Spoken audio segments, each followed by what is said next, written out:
Η μνήμη της Αγίας Οσιομάρτυρος Παρασκευής εορτάστηκε με κατάνοιξη στον φερόνιμο ιερό ναό στο προάστιο Blacktown του Σίδνεϊ.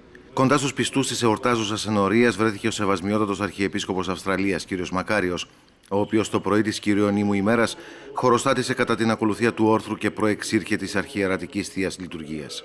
Στο κήρυγμά του, ο Σεβασμιότατος περιέγραψε συνοπτικά τον βίο καθώς και πτυχές της προσωπικότητας της τιμωμένης Αγίας, εστιάζοντας ιδιαίτερα στο γεγονός ότι οι γονείς της ήταν δύο καλοί και ευσεβείς χριστιανοί που την ανέθρεψαν εν παιδεία και νουθεσία Κυρίου. Δοθήσεις της ευκαιρίας διερωτήθηκε αν οι σύγχρονοι χριστιανοί ακολουθούν αυτό το παράδειγμα ως προς την ανατροφή των παιδιών τους, εκφράζοντας την προσωπική του ανησυχία ότι μάλλον άλλες προτεραιότητες απασχολούν τους περισσότερους γονείς στην εποχή μας. Γιατί έχω την αίσθηση ότι πολλές φορές τα παιδιά μας θέλουν ψωμί και εμείς τους δίνουμε πέτρες. Τους δίνουμε τις πέτρες του κόσμου τούτου και δεν τους δίνουμε τον Χριστό, όπως έκαναν οι γονείς της Αγίας Παρασκευής. Και ξέρετε, αν τα παιδιά μας δεν εκκλησιάζονται, εάν τα παιδιά μας δεν υπακούν, εάν τα παιδιά μας δεν συμμορφώνονται με τον νόμο του Ευαγγελίου, εάν τα παιδιά μας δεν αγαπούν τον Χριστό και την Εκκλησία, έχουμε μεγάλη ευθύνη εμείς. Γιατί?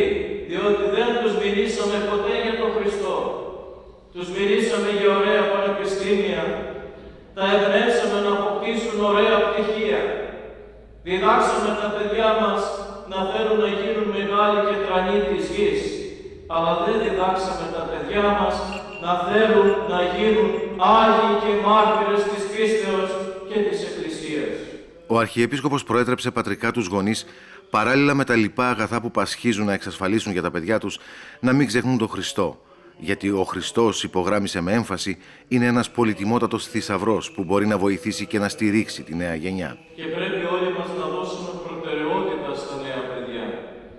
Να μην φοβόμαστε να τους μιλήσουμε για τον Χριστό. Να μην φοβόμαστε να μιλήσουμε στα παιδιά μας για τις αξίες του Ευαγγελίου και τις αξίες του χριστιανισμού, που είναι μοναδικές. Εάν όλη η κοινωνία λειτουργούσε σύμφωνα με την αλήθεια του Ευαγγελίου, ούτε δικαστήρια θα χρειαζόμασταν, ούτε φυλακές, ούτε δικηγόρους, ούτε τιμωρίες, ούτε αστυνομικούς. Όλα θα ήταν ένας παράδεισος. Γι' αυτό λοιπόν, αγαπητοί μου, να δώσουμε βαρύτητα στη νέα γενιά και να μιλήσουμε στα παιδιά για τον Χριστό. Κλείνοντας, ο Σεβασμιότατος ευχαρίστησε και την πρόσκληση τον ιερατικός προϊστάμενο του ναού, πατέρα Σωτήριο Παπαφυλόπουλο, ενώ για την επόμενη χρονιά ευχήθηκε να έχει παρέλθει η δοκιμασία της πανδημίας με τις πρεσβείες και της Αγίας Παρασκευής και ο ναός να είναι κατάμεστος από πιστούς, όπως ακριβώς είχε συμβεί και πέρυσι την ημέρα της εορτής της Αγίας.